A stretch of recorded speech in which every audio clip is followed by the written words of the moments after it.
পরিবার হচ্ছে শান্তির নীড়। যার পরিবার নাই সে নির্হারা পাখির মতো, ঠিক কিনা? এর সেবা করার কেউ নাই, এর খোঁজ খবর নেয়ার কেউ নাই, একে ভালোবাসার কেউ নাই। পরিবারের ভেতরে আছে ভালোবাসাবাসী, পরিচর্যা, অসুস্থ হলে সেবা শুশ্রূষা, যত্ন আত্মি। আমরা একটা প্রশান্তির জায়গা খুঁজে পাই পরিবারের ভেতরে, ঠিক কিনা? এজন্য আমি যদি জান্নাতে যাই, আমি চাই আমার পরিবারের সবাইকে নিয়ে যাব, ঠিক কিনা? নাকি আপনারা একা একা জান্নাতে যাবেন? একা একা জান্নাতে যেতে চান কারা কারা? দেখি হাত তুলেন। হ্যাঁ, ওই যে হাত তুলছে একজন। একা একা যাইতে আয় বালা না, একা একা যাওয়া যাবে না, আমরা সবাই মিলে যাবো ইনশাআল্লাহ। পড়েন। এজন্য রাব্বুল আলামিন বলেন, ইয়া আইয়ুহাল্লাযীনা আমানু কু আনফুসাকুম ওয়া আহলিকুম নারা ওয়াকুদুহান নাসু ওয়াল হিজারা আলাইহা মালাইকাতুন গিলাযুন শিদাদুন লা ইয়াসুনাল্লাহা মা আমারাহুম ওয়া ইয়াফআলুনা মা ইউমারুন। সুবহানাল্লাহ পড়েন। আল্লাহ ডেকে বললেন, ও বিশ্বাসীরা শোনো শোনো, তোমরা নিজেদেরকে জাহান্নামের আগুন থেকে বাঁচাও, নিজেদের পরিবার বর্গকেও ওই জাহান্নামের আগুন থেকে বাঁচাও। যেই জাহান্নামের রক্ষী ফেরেশতারা খুব নির্দয়, খুব নির্মম, এদের চেহারায় হাসি নাই। রব্বুল আলামিন তাদেরকে যা আদেশ করে তারা তাই পালন করে। ওই ফেরেশতারা আল্লাহর কোনো আদেশের অবাধ্য হয় না। ওই জাহান্নামকে ভয় করো, আর জাহান্নাম থেকে নিজেও বাঁচো, নিজের পরিবারকেও বাঁচাও। নিজেও বাঁচতে হবে, পরিবারকেও বাঁচাতে হবে। নিজেও জান্নাতে যেতে চাই, আব্বা আম্মা স্ত্রী সন্তান ভাই বোন সবাইকে নিয়ে জান্নাতুল ফেরদাউসে থাকতে চাই, ঠিক কি না? এজন্য রব্বুল আলামিন বিশ্বনবীকে আদেশ করলেন, ওয়া'মুর আহলাকা বিস-সালাতি ওয়াসতাবির আলাইহা। ও নবী, আপনি আপনার ফ্যামিলির সদস্যদেরকে সালাতের আদেশ করেন এবং নিজেও সালাত পালনে সচেষ্ট হন। একা একা সালাত পালন করলে হবে না, আপনার পরিবারের সবাইকে আপনি মুসল্লি বানান। নিজেও সালাত পড়েন, সন্তানদেরকেও সালাত কায়েমকারী বানান। আপনি একা একা নামাজ পড়েন, আপনার ছেলে নামাজ পড়েন, এরকম আছে না নাই? বাবা নামাজ পড়ে, মা নামাজ পড়েন, আছে না নাই? ভাই নামাজ পড়ে, বোন নামাজ পড়েন, আছে না নাই? আচ্ছা, আমি জান্নাতে থাকবো, আমার মা থাকবে জাহান্নামে, এটা ভাল লাগবে? আমি থাকবো জান্নাতে, আমার আব্বা জাহান্নামে, ভাল লাগবে কার কার? আমি থাকবো জান্নাতে, আমার ছেলে মেয়েগুলো জাহান্নামে। আমি জান্নাতের নাজ নিয়ামত ভোগ করবো, আমার স্ত্রী থাকবে জাহান্নামের আগুনে, এটা আমাদের ভালো লাগবে? এজন্য মুমিন পরিবারের সবাই আমরা জান্নাতে যেতে চাই। আমিও যাব, মা বাবাও যাবে, আমার স্ত্রী সন্তানরাও যাবে।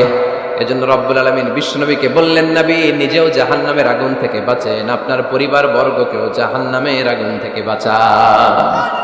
নিজেও বাঁচেন, পরিবারকেও বাঁচান। এজন্য মুসল্লি ভাইরা সাবধান, একা মুসল্লি হয় না। ইসলাম পালনকারীরা সাবধান, একা ইসলাম পালনকারী হবেন না। ফ্যামিলির সবাইরে মুসল্লি বানাইতে হবে, সবাই মিলে ইসলাম পালন করতে হবে, সবাই মিলে ঘরটার একটা জান্নাতের টুকরা বানাতে হবে, ঠিক কিনা? মুমিন জীবনে পরিবারের গুরুত্ব অনেক বেশি। ফ্যামিলি হচ্ছে এই পৃথিবীর সর্বপ্রথম ইনস্টিটিউশন, প্রতিষ্ঠান। এক একটা পরিবার এক একটা কি প্রতিষ্ঠান, ইনস্টিটিউশন। গোটা বিশ্বে যদি ইসলাম পালন নিষিদ্ধ হয়, আমার পরিবারে আমার ইসলাম পালনের সুযোগ আছে না নাই? কথা কি বুঝতেছেন?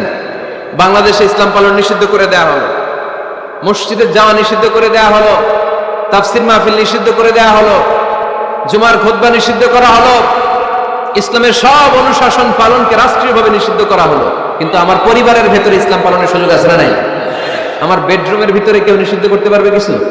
কথা বলেন। এজন্য গোটা বিশ্বেও যদি ইসলাম পালন নিষিদ্ধ হয়, আমার পরিবারে ইসলাম পালনের সুযোগ আছে না নাই? এজন্য পরিবার অনেক গুরুত্বপূর্ণ। মুমিন পরিবার এটা আল্লাহর পক্ষ থেকে নেয়ামত। আর মুমিন পরিবারে ভালোবাসার ভিত্তি হচ্ছে ঈমান। মুমিন না হলে মুমিন পরিবারের সদস্য হওয়া যায় না। নূহ আলাইহিস সালাম আল্লাহরে বললেন, আল্লাহ এই মহাপ্লাবনে আপনি আমার ছেলেকে মারবেন না। ইন্নাহু মিন ইবনি, নিশ্চয়ই এই ছেলেটা সে আমার সন্তান, আমার ঔরসজাত। আল্লাহ বললেন, না নূহ, তুমি ভুল বলেছো, সে তোমার সন্তান নয়। ঔরসজাত হলেই সন্তান হয় না, ঈমান আনা লাগে। চিল্লায় বলেন ঠিক কিনা? নূহ আলাইহিস সালামের এই মহাপ্লাবন নূহ আলাইহিস সালামের সন্তান কানাআনকে রক্ষা করতে পারে নাই। এজন্য মুমিন পরিবারের ভালোবাসার ভিত্তি হচ্ছে ঈমান। আওয়াজ করে বলতে হবে, বিশ্বাসীদের পরিবারের ভালোবাসার ভিত্তি কি? আরো জোরে বলেন, ভিত্তি কি? ঈমান। এজন্য আমাদের পরিবারগুলো আমাদের জন্য রহমত। আমাদের পরিবারগুলো আমাদের জন্য আল্লাহ তাআলার পক্ষ থেকে মার্সি, ব্লেসিংস এন্ড বাউন্টিজ। এই পরিবারের বন্ধন যেন কখনো নষ্ট না হয়, আমরা যেন পারিবারিক সম্প্রীতি, ভালোবাসা কখনো নষ্ট না করি। এখন ওয়েস্টের ধাক্কায়, পাশ্চাত্যের কালচারের ধাক্কায় আমাদের পরিবারগুলো নষ্ট হতে শুরু করেছে, ঠিক কিনা? আপনি খেয়াল করে দেখবেন, পাশ্চাত্যে এখন পরিবারগুলোর খুব মারাত্মক অবস্থা, ভঙ্গুর পারিবারিক ব্যবস্থা। এদের পরিবার টেকে না, এরা তো বিয়েই করে না। এরা বিয়ের চেয়ে বেশি পছন্দ করে লিভ টুগেদার। আছে না নাই? বিয়ে করে না, লিভ টুগেদার পছন্দ করে, ফ্রি সেক্স, অবাধ যৌনাচার, হোমোসেক্সুয়ালিটি, সমকামিতা, ছেলেতে ছেলেতে বিয়ে, মেয়েতে মেয়েতে বিয়ে। বিয়ে যাক দু একটা হয়, এগুলো 6 মাস 1 বছরের বেশি টিকে না। ডিভোর্সের সংখ্যা বেশি, ভ্রূণপাত, সন্তান হত্যা করার সংখ্যা বেশি, সুইসাইডের সংখ্যাও বেশি, ঠিক কিনা? রাইফেল একটা নিয়ে বের হয়ে রাস্তায় 4-5 জনকে শুট করে, পরে নিজের মাথায় নিজে গুলি করে নিজেও মরে যায়। কেন যে এগুলা করছে সে নিজেও জানে না। এরকম বিকৃত মস্তিষ্কের লোক পাশ্চাত্যে আছে না নাই? কারণ এদের পরিবার নাই, কারো বাবা আছে মা নাই, কারো মা আছে বাবা নাই। এজন্য পরিবারগুলো আল্লাহ তাআলার পক্ষ থেকে আমাদের জন্য নেয়ামত, অনেক বড় রহমত, অনেক বড় বরকত। এজন্য ইসলাম পরিবার গঠন করতে বলেছে, ইসলাম পরিবারকে সংরক্ষণ করতে বলেছে, ইসলাম এই ফ্যামিলি ইনস্টিটিউশনকে আরো শক্তিশালী করতে বলেছে। চিল্লায় বলেন ঠিক কিনা? এই কোরআনে পরিবার নিয়ে অনেক কথা, ফ্যামিলি ম্যাটার্স নিয়ে কোরআনে একটা সূরা আল্লাহ নাযিল করেছেন, সূরাতুত তালাক, অ্যাড্রেসিং দ্য ফ্যামিলি অ্যাফেয়ার্স। শুধু ফ্যামিলি রিলেটেড কথাই সূরাতুত তালাকে। আবার একটা পরিবার আল্লাহ তাআলার কাছে এতটাই প্রিয় ছিল, ওই পরিবারের নামে আল্লাহ কোরআনে একটা সূরাই দিয়ে দিয়েছেন, সূরাতু আলে ইমরান। ইমরানের পরিবারের নামে সূরা। সুবহানাল্লাহ পড়বেন না? এজন্য আমাদের পরিবারগুলো অনেক গুরুত্বপূর্ণ। আমরা বুঝি না, আমরা পরিবারের সম্প্রীতি, ভালোবাসাকে অটুট রাখার ব্যাপারে সচেতন থাকি না, কিন্তু ইসলাম এই পরিবার সংরক্ষণে অনেক গুরুত্ব দিয়েছে। আমাদের পরিবারগুলো সুখী হোক, সমৃদ্ধ হোক, শান্তিময় হোক, আমরা চাই কি চাই না? আওয়াজ করে বলেন না, চাই কি চাই না? এজন্য আজকের আলোচনার বিষয় হচ্ছে পরিবার। সুখী পরিবারের ফর্মুলা আজকে আপনাদেরকে শোনাবো, কি করে পরিবারকে সুখে রাখতে হয়, শান্তিতে রাখতে হয়, কোরআনের আলোকে। শুনতে চান? শুনতে চান সবাই? কষ্ট হচ্ছে না তো? নাকি স্লোগান দিতে চান? স্লোগান চান কারা কারা দেখি? স্লোগান দাও তো একজন, আওয়াজ করে।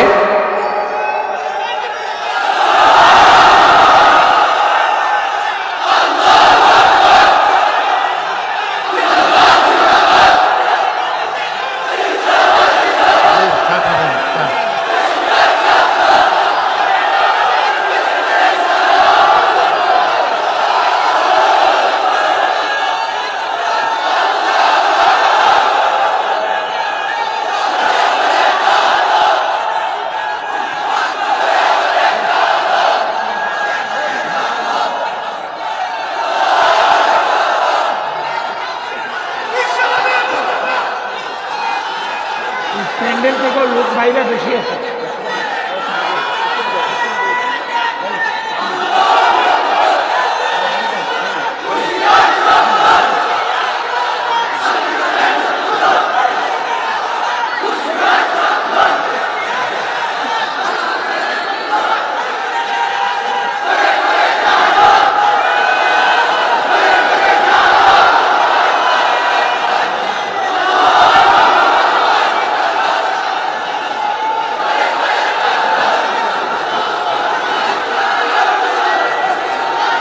মাশাআল্লাহ।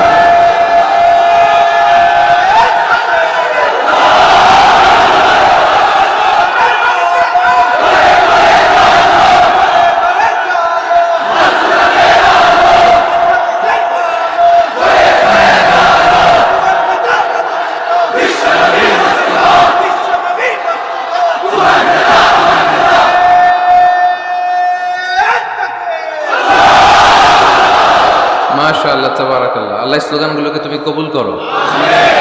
স্লোগান হয়ে গেছে, খুশি? সবাই খুশি? জিয়য়। ঠিক আছে, এবার আলোচনায় যাই। সুখী পরিবারের ফর্মুলা কোন পরিবার?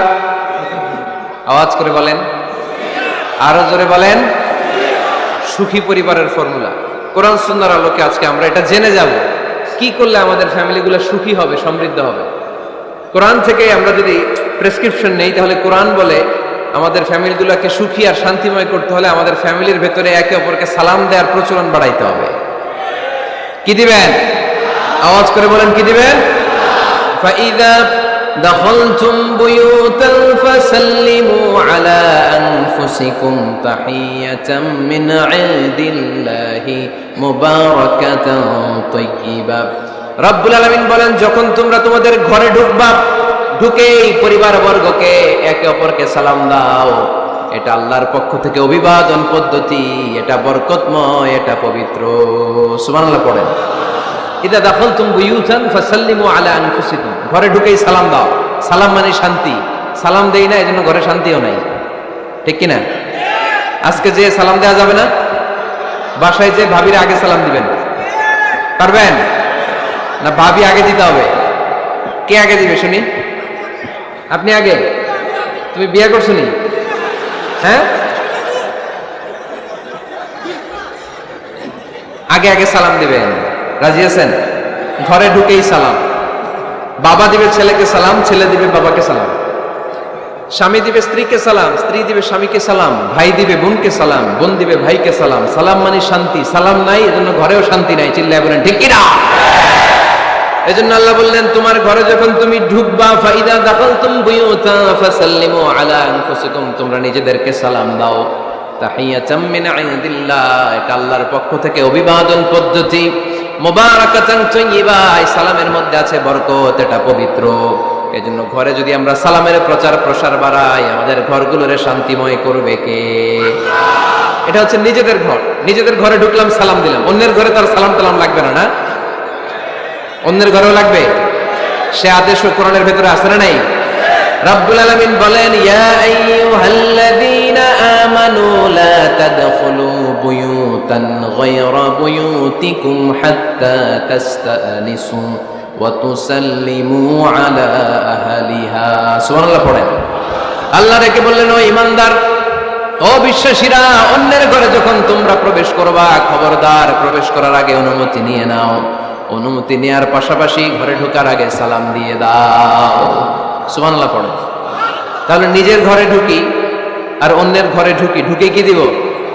আওয়াজ করে বলতে হবে, কি দিব? সালাম। আমি আপনাদেরকে সালাম দেই, উত্তর দেন, আসসালামু আলাইকুম ওয়া রাহমাতুল্লাহ। এবার আপনারা আমাকে সালাম দেন, আমি উত্তর দিব, ওয়া আলাইকুম আসসালাম ওয়া রাহমাতুল্লাহ। পারা যাবে নাকি বলবেন আমি বউরে কেন দেব, উনি না আমার আগে দিব? আমি জামাই, আমি স্বামী, আমি হাজবেন্ড। আচ্ছা, হাজবেন্ডের কি বলেন সিলেটি ভাষায়? স্বামীরে জামাই কইতাইনি, জামাই।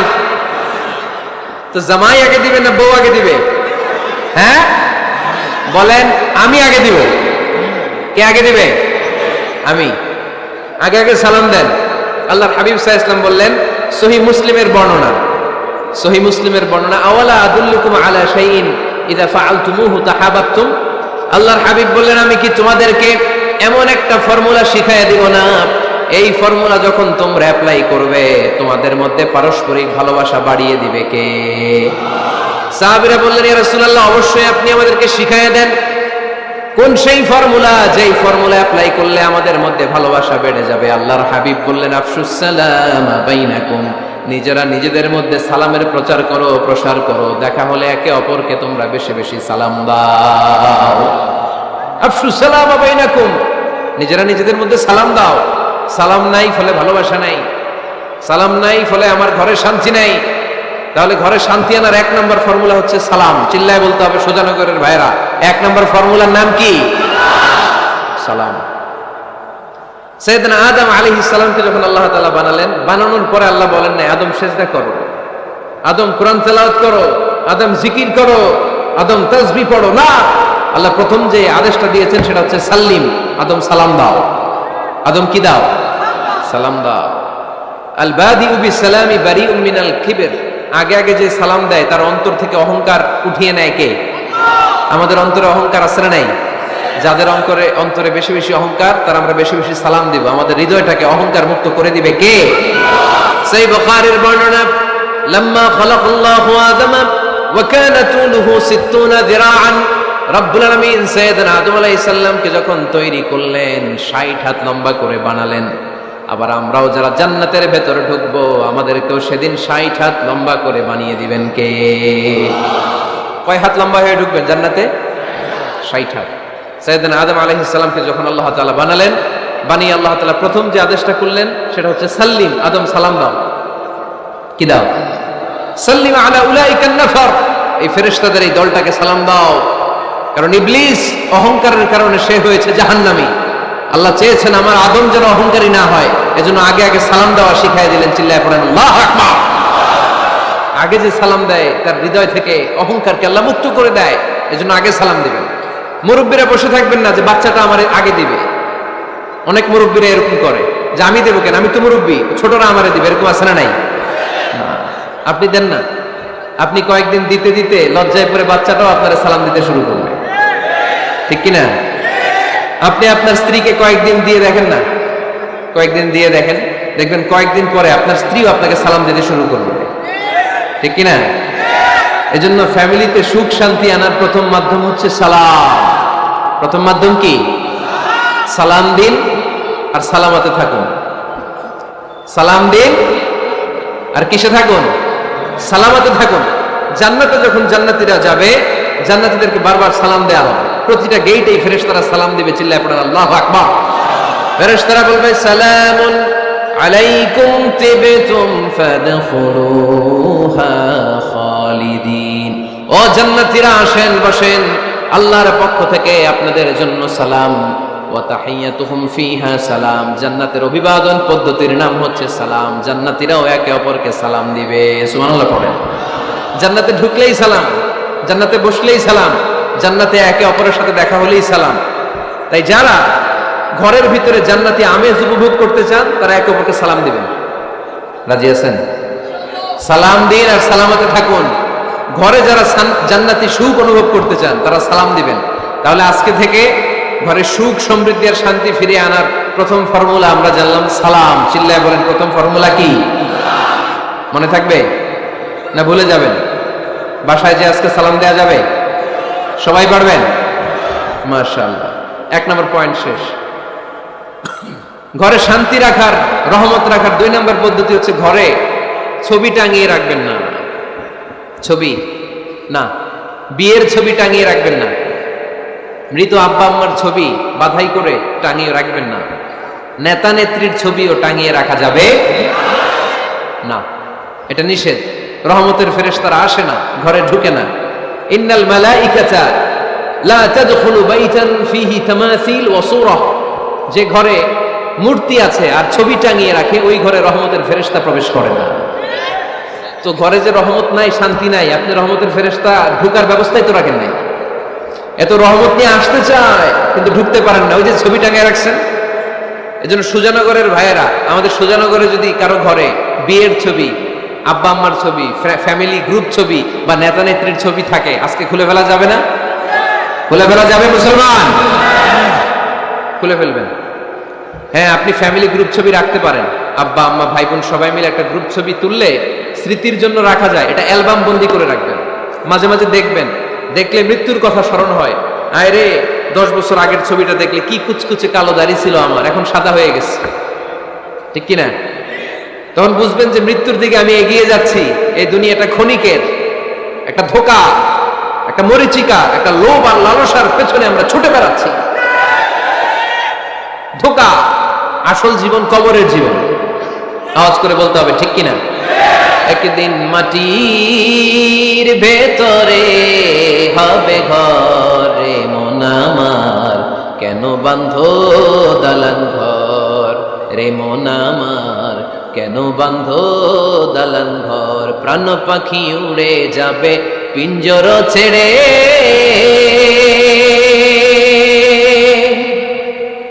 ধরা ধামে সবই রবে তুমি যাবে চলে।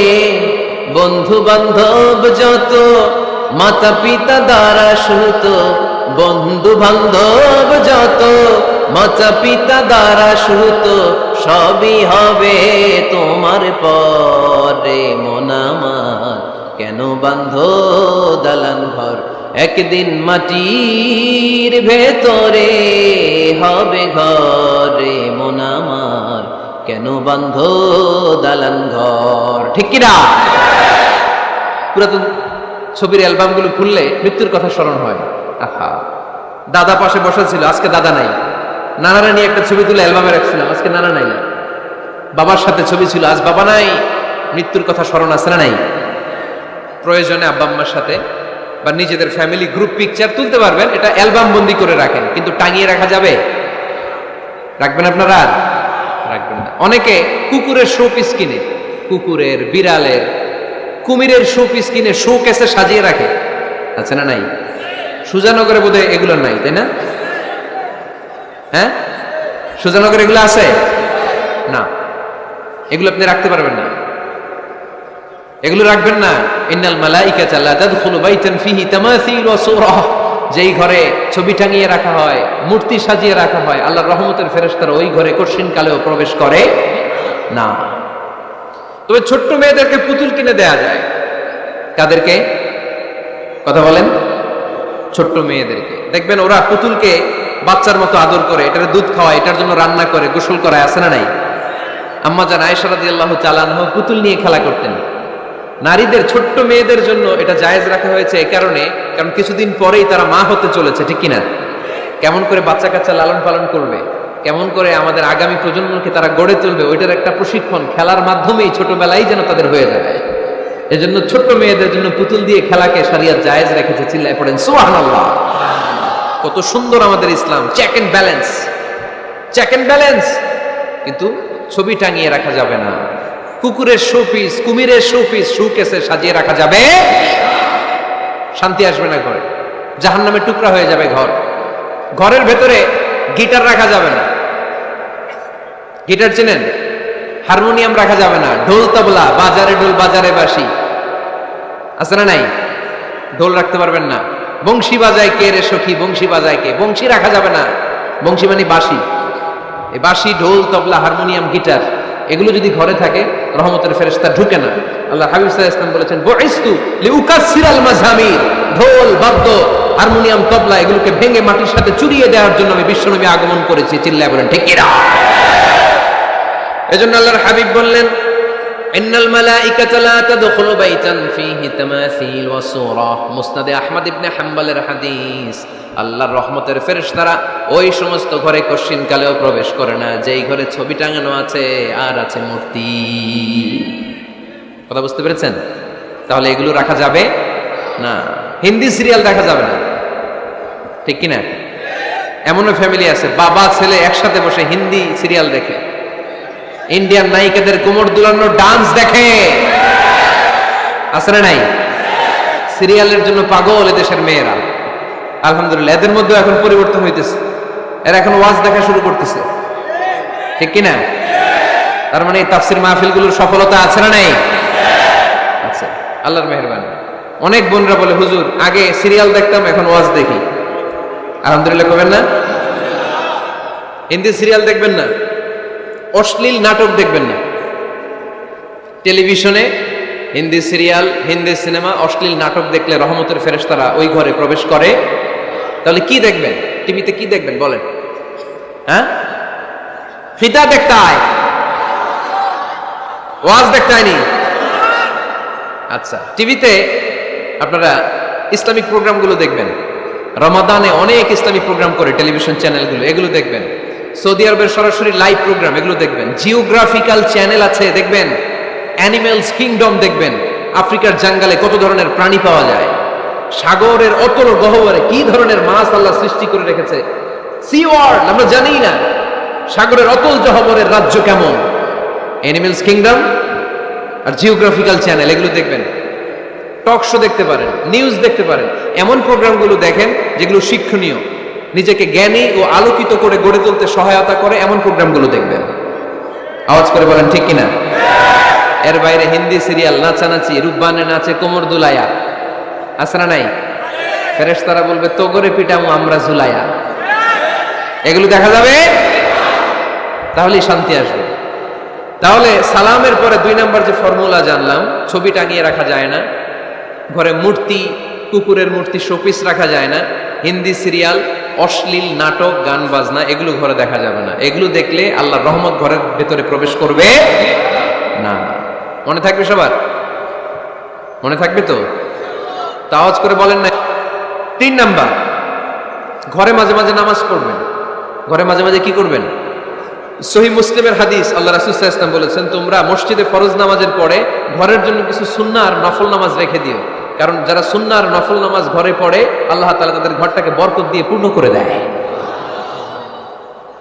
বৃষ্টি যদি হয়, কখনো বৃষ্টি, বাইরে প্রচন্ড বৃষ্টি, আপনি জামাত ধরার জন্য মসজিদে যেতে পারতেছেন না, তখন ঘরের সবাইরে নিয়ে আপনি জামাতের ইমাম হবেন। দরকার আছে না নাই? আপনি ইমাম, আপনার ছেলেরা পেছনে, মেয়েরা পেছনে, নারী পুরুষ একই কাতারে দাঁড়াতে পারে না, তো আপনি ইমাম, পেছনে আপনার ছেলেরা, এর পরের কাতারে আপনার মেয়েরা আর আপনার স্ত্রীরা। পারা যাবে না?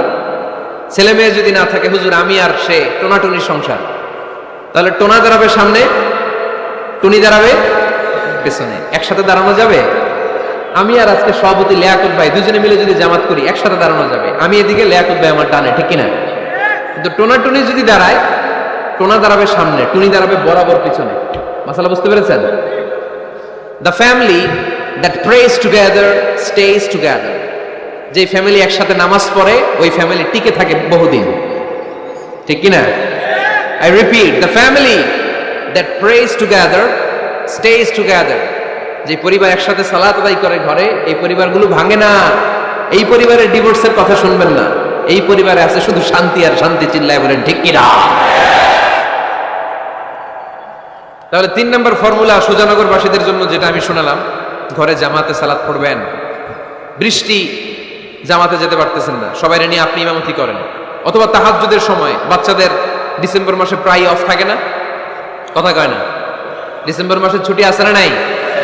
আচ্ছা, ছুটির সময়গুলোতে তাহাজ্জুদের প্রোগ্রাম করেন বাসায়। আপনি ইমাম, আপনার ছেলে মেয়ে আর স্ত্রী, আপনার মুক্তাদি একসাথে ঘরে সালাত করলে ঘরটারে বরকতময় করে দেয় কে? কয়টা গেল? কয়টা? ভালো লাগতেছে না, না? নাকি আবার স্লোগান লাগবে? স্লোগান লাগলে আমারে বলবেন, স্লোগান দেওয়াই দিব। আওয়াজ করে বলতে হবে, কয়টা গেল? 3টা। 4 নাম্বার, ঘরে সুখ শান্তি সমৃদ্ধি ফিরিয়ে আনার 4 নাম্বার ফর্মুলা হচ্ছে একসাথে খাবার খান। কিভাবে খাবার খাবেন? একসাথে বসে খাবার খান। যদি একান্নবর্তী ফ্যামিলি হয়, ভাই বোন আত্মীয় স্বজন একসাথে, নারী পুরুষ দেখা দেয়া জায়েজ নেই, তখন ছেলেরা একসাথে খান। ছেলেদের পর্ব শেষ হলে মেয়েরা একসাথে খান। একসাথে খেলে খাবার শেয়ার করলে বরকত আছে না নাই? সামান্য একটু খাবার আপনি আপনার ছেলের পাতে তুলে দেন, আপনার ছেলে আপনার পাতে তুলে দিবে, বরকত বাড়ায় দিবে কে? একসাথে ইফতারি করবেন, আলাদা আলাদা ইফতারি করবেন না। একসাথে ইফতারি করলে বরকত দেয় কে? আল্লাহর হাবিব সাল্লাল্লাহু আলাইহি ওয়াসাল্লাম বললেন, কেউ যদি কাউকে ইফতারি করায়, তাহলে রোজাদারের যত সওয়াব, যিনি ইফতারি করালো তারও তত সওয়াব। সাহাবারা বললেন, আমাদের তো এত সম্পদ নাই যে মানুষকে ইফতারি করাবো। আল্লাহর হাবিব সাল্লাল্লাহু আলাইহি ওয়াসাল্লাম বললেন, ওয়ালাউ বিতামরা, একটা খেজুর দিয়েও যদি করাও এই সওয়াব পাবো। ওয়ালাউ বিআযফাতি লাবান, এক ঢোক দুধ দিয়েও যদি করাও, ওয়ালাউ বিশারবাতি মা, এক ঢোক পানি দিয়েও যদি করাও, এই সওয়াব পাবা। আপনি আপনার ভাই বোন একসাথে ইফতারি করতে বসেছেন, আপনার প্লেট থেকে একটা পেঁয়াজও আপনার ভাইয়ের প্লেটে দিবেন, ওই সওয়াব পাবেন। আপনার ভাই একটা খেজুর আপনার প্লেটে দিবে, ওই সওয়াব পাবে। সুবহানাল্লাহ কইবেন না? তাহলে ঘরে সুখ শান্তি ফিরে আনার 4 নম্বর ফর্মুলা, একসাথে খাবার খান।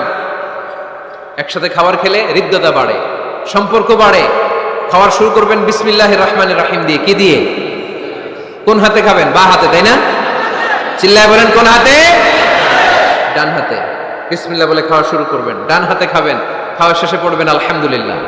খাওয়ার পরে কি পড়বেন? খবরদার রান্নার বদনাম করবেন না কখনো। রান্নার বদনাম করেন নাকি? এটা ঝাল হয়েছে, ওইটা মজা হয় নাই, এটা টক হয়েছে, এটা লবণ হয় নাই, এরকম আছে না নাই? লবণ হয় নাই, বউরের তালাক দিছে, এরকম আছে না নাই? রান্না একটু ভালো হয় নাই, ঝাল হয়ে গেছে বেশি, বউরের মায়ের সুদ, এরকম ডাকাইতে আছে না নাই? মা আবা রাসূলুল্লাহ সাল্লাল্লাহু আলাইহি ওয়াসাল্লাম তুআমান ক্বাত্তু, আল্লাহর হাবিব সাল্লাল্লাহু আলাইহি ওয়াসাল্লাম কখনো কোন রান্নার বদনাম করতেন না।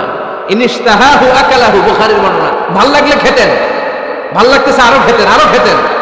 ওয়া ইন কারিহাহু তারাকা, ভালো না লাগলে রেখে দিতেন, ওর দিকে তাকাইতেন না। কিন্তু কখনো বলেন নাই লবণ হয় নাই, কখনো বলেন নাই ঝাল বেশি হয়েছে, কখনো বলেন নাই রান্নাটা মজা হয় নাই। সুবহানাল্লাহ পড়বেন না? কি রাসূল ছিলেন আমার। এজন্য রান্নার বদনাম করবেন না, একসাথে মিলেমিশে খান, বরকত বাড়ায় দিবে কে? 4টা গেল। 5 নাম্বার, ঘরে কোরআন তেলাওয়াত করুন। কি তেলাওয়াত? কোরআন তেলাওয়াত নাই, ঘরে তেলাওয়াত নাই, ফজরের পরে তেলাওয়াত নাই, সব ঘুম আর ঘুম, আছে না নাই? তো রহমত বরকত ঢুকবে কেমনে? ঘরে কোরআন তেলাওয়াত করুন। হাজবেন্ড তার ওয়াইফকে কোরআন তেলাওয়াত শোনাবে, ওয়াইফ তার হাজবেন্ডকে শোনাবে, বাবা তার সন্তানকে শোনাবেন, সন্তান বাবাকে শোনাবেন। প্রতি মাসের জন্য একটা সূরাকে নির্ধারণ করুন যে আমরা সবাই মিলে এই মাসে এই সূরাটা মুখস্থ করব। পারা যাবে? আওয়াজ করে বলেন তো, সূরাতুদ দোহা এটা কি খুব বড় সূরা? কথা কয় না। সূরাতুদ দোহা কি বড় সূরা না ছোট সূরা? তো এক মাসে কি এই সূরাটা মুখস্থ করা যাবে না? কথা বলে। ওয়াত-তিনি ওয়াজ-যাইতুন ওয়া তুরি সিনিন, এটা কি বড় সূরা?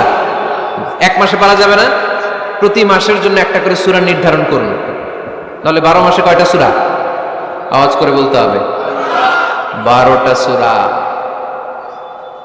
প্রতি মাসে একটা। আজকে তো 31st নাইট না? কয়টা বাজে? হ্যাঁ, আরো সময় বাকি। 12টা বাজতে বাজতে আরো দেরি অনেক। এখানে পটকা টটকা ফুজায় নাকি? বোমা টোমা কিছু নাই না? মাশাআল্লাহ, সুজানগরের লোক তো খুব আল্লাহওয়ালা দেখি। আল্লাহ কবুল করুক। এই যে নতুন বছরের জন্য প্ল্যান নেন, ঘরটারে কি করে সুখী সমৃদ্ধ বানাবেন। প্রতি মাসের জন্য কয়টা সূরা? 12 মাসে তাহলে কয় সূরা? 12 সূরা। প্রতি সপ্তাহে আপডেট নেবেন, খোঁজ খবর নেবেন, কয় আয়াত হইল তোমার। স্ত্রীর খোঁজ খবর নেবেন, সন্তানের খোঁজ খবর নেবেন, কয় আয়াত হলো। মাস শেষে সবাই সবার কাছ থেকে শুনবেন, ঘরের বরকত বাড়ায় দিবে কে? এরকম ফ্যামিলি আমাদের সবার হোক, আমরা চাই না? হ্যাঁ, স্ত্রী তার স্বামীকে কোরআন তেলাওয়াত করে শোনায়, স্বামী তার স্ত্রীকে কোরআন তেলাওয়াত করে শোনায়, বাবা তার সন্তানকে কোরআন তেলাওয়াত করে শোনায়, সন্তান তার বাবাকে কোরআন তেলাওয়াত করে শোনায়। আপনার ছেলে মেয়েরা যখন কোরআন পড়ে আওয়াজ করে পড়তে বলেন, যাতে ভুল হলে শুধরে দিতে পারেন। এবং প্রতি মাসে যে সূরাটা মুখস্থ করবেন, ওই সূরাটা তাদাব্বুরে কোরআন করতে হবে, অর্থ জানতে হবে। মাতৃভাষায় কোরআনের অর্থ জানার দরকার আছে না নাই? তাহলে ঘরে কোরআন তেলাওয়াত করবেন। আল্লাহ রাসূল সাল্লাল্লাহু আলাইহি ওয়াসাল্লাম আম্মা জান আয়েশা রাদিয়াল্লাহু তাআলা আনহার কোলের মধ্যে মাথা রেখে কোরআন তেলাওয়াত করতেন। সুবহানাল্লাহ নাই? বিয়ে করছেন কারা কারা দেখে হাত তোলেন। বিবাহিতদেরকে সুজানগরে কি বলেন আপনার আঞ্চলিক ভাষায়? বিবাহিত বিয়াতি, আর অবিবাহিত আবিয়াতি। বিয়াতিরা হাত তুলেন, বিয়াতিরা। আবিয়াতি বেশি আজকে, বিয়াতি কম। হাত নামান। স্ত্রীর কোলে মাথা রেখে কোরআন তেলাওয়াত করবেন, পারবেন না? কষ্ট হবে? স্ত্রীর কোলে মাথা রেখে কোরআন তেলাওয়াত করবেন, এটা সুন্নাহ। আল্লাহ রাসূল সাল্লাল্লাহু আলাইহি সাল্লাম আম্মা জান আয়েশা রাদিয়াল্লাহু তাআলা আনহার কোলে মাথা রেখে কোরআন তেলাওয়াত করতেন। আম্মা জান আয়েশা রাদিয়াল্লাহু তাআলা আনহা বলেন, কানা রাসূলুল্লাহি সাল্লাল্লাহু আলাইহি ওয়াসাল্লাম ইয়াকরাউল কুরআন ওয়া রা'সুহু ফি হাজরি ওয়া আনা হায়েদ। আমার মাসিক চলা অবস্থায়, মেনস্ট্রুয়েশনাল পিরিয়ড চলা অবস্থায় আমার কোলে মাথা রেখে বিশ্বনবী কোরআন তেলাওয়াত করেছেন, আর আমি শুনেছি। চিল্লায় পড়েন সুবহানাল্লাহ। ঘরে শান্তি নাই, কারণ কোরআন তেলাওয়াত নাই। তো কোরআনের তেলাওয়াতও নাই, শান্তিও নাই। আল্লাহর হাবিব সাল্লাল্লাহু আলাইহি ওয়াসাল্লাম বলেছেন, সহিহ মুসলিমের হাদিস, লা তাজআলু বুয়ুতাকুম মাকাবিরা, তোমরা তোমাদের ঘরটারে গোরস্থান বানিয়ে রেখো না। ফা ইন্না শাইতানা ইয়ানফিরু মিনাল বাইতিল্লাযী তুকরাউ ফীহি সূরাতুল বাকারা, কারণ শয়তান ওই ঘর থেকে দৌড়ে পালায় যেই ঘরে সূরাতুল বাকারা তেলাওয়াত করা হয়। সুবহানাল্লাহ পড়েন। এজন্য ঘর উদ্বোধনের সময় কোন সূরা পড়তে হয়? সূরা বাকারা। চিল্লায় পড়েন কোন সূরা? আওয়াজ করে পড়েন কোন সূরা? নতুন ঘর করছেন, নতুন দোকান করছেন, নতুন ফ্ল্যাট কিনেছেন, কোন সূরা পড়বেন? সূরাতুল বাকারা। শয়তান ওই ঘরে থাকে না। সহিহ মুসলিমের আরেকটা হাদিসে আল্লাহ রাসূল সাল্লাল্লাহু আলাইহি ওয়াসাল্লাম বলেছেন, ইকরাউ সূরাতাল বাকারা, তোমরা সূরা বাকারা তেলাওয়াত করো। ফা ইন্না আখযাহা বারাকা, যে সূরা বাকারা পড়ে আল্লাহ তাআলা ওই ঘরটায় বরকত দেয়। ওয়া তারকাহা হাসারা, আর যে সূরা বাকারা পড়ে না সে খালি আফসোস করে। ওয়ালা ইস্তাতিউহাল বাতালা, কোন জিন, কোন পেতনি, কোন ব্ল্যাক ম্যাজিক, কোন জাদু টুনা বান ওই ঘরের কোন সদস্যকে কোনো ক্ষতি করতে পারে না। আবার সূরা বাকারায় একটা আয়াত আছে, কোরআনের সর্বশ্রেষ্ঠ আয়াত। বলেন তো আয়াতটার নাম কি? আওয়াজ করে বলেন কোন আয়াত? আল্লাহর হাবিব সাল্লাল্লাহু আলাইহি ওয়াসাল্লাম বললেন, মান কারা আয়াতাল কুরসি দুবুরা কুল্লি সালাতিন মাকতুবা, প্রত্যেক ফরজ সালাতের পরে যে ব্যক্তি আয়াতুল কুরসি পড়বে তার জান্নাতে যাওয়ার ব্যাপারে আর কোনো বাধা থাকবে না। একটা মাত্র বাধা ছাড়া, সেটা হচ্ছে মরণ। লোকটা মরে না তাই জান্নাতে যায় না, মরলেই জান্নাতি। আওয়াজ করে পড়েন আল্লাহু আকবার। তাহলে সংসারে শান্তি আনার 5 নম্বর পদ্ধতি হচ্ছে ঘরে কোরআন তেলাওয়াত করতে হবে। তাহলে ঘরে সুখ শান্তি আর সমৃদ্ধি আনার 5 নম্বর ফর্মুলা হচ্ছে ঘরে কোরআনের তেলাওয়াত লাগবে। এখন কোরআনের তেলাওয়াত নাই, কোরআন আমরা শিখাতে চাই না, আছে না নাই? আমরা এখন ধর্মপ্রাণ হয়েছি কোরআন ছাড়া। কি ছাড়া? ধর্মপ্রাণ, ধর্মপ্রাণ, আমরা বড়ই ধর্মপ্রাণ। নামাজ রোজার কিছু নাই, ভুলেও ধরি না কোরআন। ধর্মপ্রাণ, রোজ সকালে শুনতাম আগে আল কোরআনের বাণী রে, আল কোরআনের বাণী। এখন শুনি সারে গামার দীপ্ত ফ্যান ফেনানি। রোজ সকালে শুনতাম আগে আল কোরআনের বাণী রে, আল কোরআনের বাণী। এখন শুনি সারে গামার দীপ্ত ফ্যান ফেনানি। ধর্মপ্রাণ মুসলমান আজকাল হয়েছে মডার্ন। ধর্মপ্রাণ, ধর্মপ্রাণ, আমরা বড়ই ধর্মপ্রাণ। নামাজ রোজার কিছু নাই, ভুলেও ধরি না কোরআন। ধর্মপ্রাণ, ঠিক কি না? প্রতিদিন কোরআন শিখায় যে তার পকেট যায় ফাঁকা রে, তার পকেট যায় ফাঁকা। সপ্তাহে 2 দিন গান শিখায় যে নেয় তো 1000 টাকা। ধর্মপ্রাণ মুসলমান আজকাল হয়েছে মডার্ন। ধর্মপ্রাণ, ধর্মপ্রাণ, আমরা বড়ই ধর্মপ্রাণ। নামাজ রোজার কিছু নাই, ভুলেও ধরি না কোরআন। ধর্মপ্রাণ, এরকম ধর্মপ্রাণ আমরা কেউ হতে চাই? প্রতিদিন ফজরের পরে আমার ঘর থেকে কোরআন তেলাওয়াত হোক, আমরা চাই কি চাই না? ঘরে সুখ সমৃদ্ধি আর শান্তি আসার মাধ্যম হচ্ছে কোরআন তেলাওয়াত করা। ঘরে কোরআন তেলাওয়াত বাড়ায় দেন, ঘরে শান্তি বাড়ায় দিবে কে? কয়টা গেল? হ্যাঁ, 5টা না? শুনতেছে তোমার সাথ। 6 নম্বর হচ্ছে মাঝে মাঝে বেড়াতে যাবেন। ভাবিরে নিয়ে বেড়াতে যাবেন, পারা যাবে? জি হয়। এই যে আপনাদের এখানে জাফলং আছে না? জাফলং আর কি আছে সিলেটে? মাধবকুণ্ড আর হাকামুখী, সবচেয়ে বড় হাওর বাংলাদেশে। আমি গিয়েছিলাম একবার। এই হাকালুকিতে যে 2 জন হারাই যাবে, 2 জন 2 দিকে। পারা যাবে? যাবেন। আল্লাহ রাসূল সাল্লাল্লাহু আলাইহি ওয়াসাল্লাম যেতেন, স্ত্রীদেরকে নিয়ে মরুভূমিতে বেড়াতে যেতেন, আউটিং এ যান, মাঝে মাঝে ফ্যামিলি ট্যুরে যান। কুল সিরু ফিল আরদ সুম্মা আনজুরু কাইফা কানা আকিবাতুল মুকাজ্জিবিন। জমিনে ঘুরে বেড়াও আর দেখো মিথ্যাবাদীরা পৃথিবীতে কি করেছে আর তাদের সাথে আমি কি আচরণ করেছি, ঠিক কি না? সুযোগ হলে মিশরে যান, ফেরাউনের লাশ দেখে আসেন। কারুনের বাড়িতে যান, ধ্বংসস্তূপ দেখে আসেন। পারলে জর্ডানে যান, মৃত সাগর দেখে আসেন। সমকামিতার কারণে লূত আলাইহিস সালামের কওমের লোকদেরকে আল্লাহ জমিন থেকে উঠিয়ে একটা আঘাত করেছেন জমিনে। ফাজআলনা আলিয়াহা সাফিলাহা, জমিনের উপরের মাটিকে আমি নিচে ঢুকিয়েছি, নিচের মাটিকে আমি উপরে ঢুকিয়েছি। উপর থেকে শিলা আর প্রস্তর বৃষ্টি নাজিল করে পুরো জমিনটারে আমি মাসাকার করে দিয়েছি।